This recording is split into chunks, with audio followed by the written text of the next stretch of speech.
मेले में आए हुए सभी दर्शनार्थियों का दुर्गा पूजा समिति हार्दिक अभिनंदन करता है और करता ही रहेगा।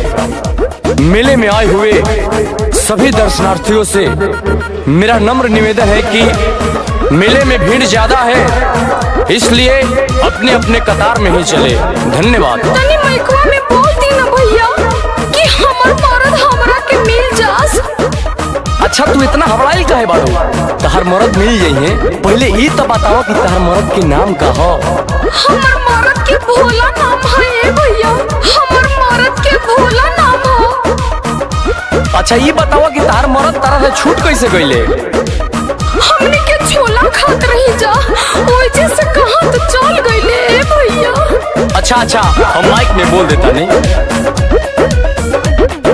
कदी ही लाउंस हमरा सैया के बुलवा दी,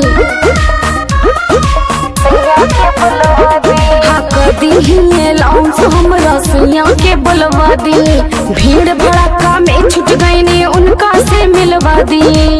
भोला तोहर में हरी भुलाइल बिया, मेला घूमे में जाहु बहाइल बिया हो। देवी पंडाल भी आइल बिया, ले जाए भोला तेराइल बिया।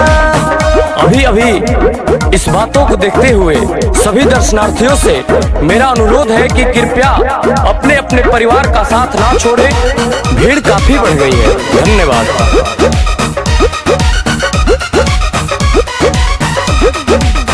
बोल दी कि प्रेम नगर हुए हमर गाँव हो, कही दी कि फूल कुमारी हमर नाव हो, कही दी कि फूल कुमारी हमर नाव हो। होके पिया कदे अपन नाव गाँव बतावे, अधवे जिलेबी लेके सीधा चुबावे। देखे हमरा देखल ता बोल घरे कैसे जाई, माइक ने कही दो हमरा दुल्हा से जल्दी आई।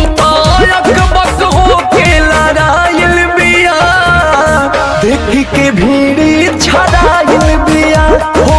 भोला तोहर में हरी भुलाइल बिया, ले जाए भोला तेराइल बिया। हेलो कृपया ध्यान दे। एक आवश्यक सूचना, एक पत्नी जो अपने पति से बिछड़ गई है, जो अपना नाम फूल कुमारी बता रही है और पति का नाम भोला। अतः भोला जी आप मेरी आवाज सुन रहे हैं तो पूजा समिति के पास आकर अपने पत्नी को ले जाएं। धन्यवाद।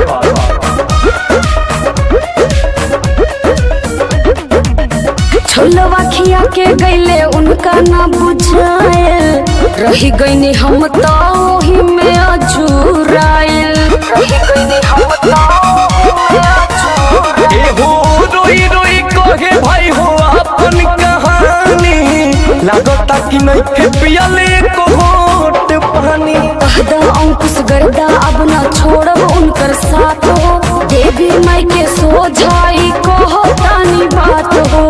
सुन भाई अकबर कहल बिया, पूजा समिति भी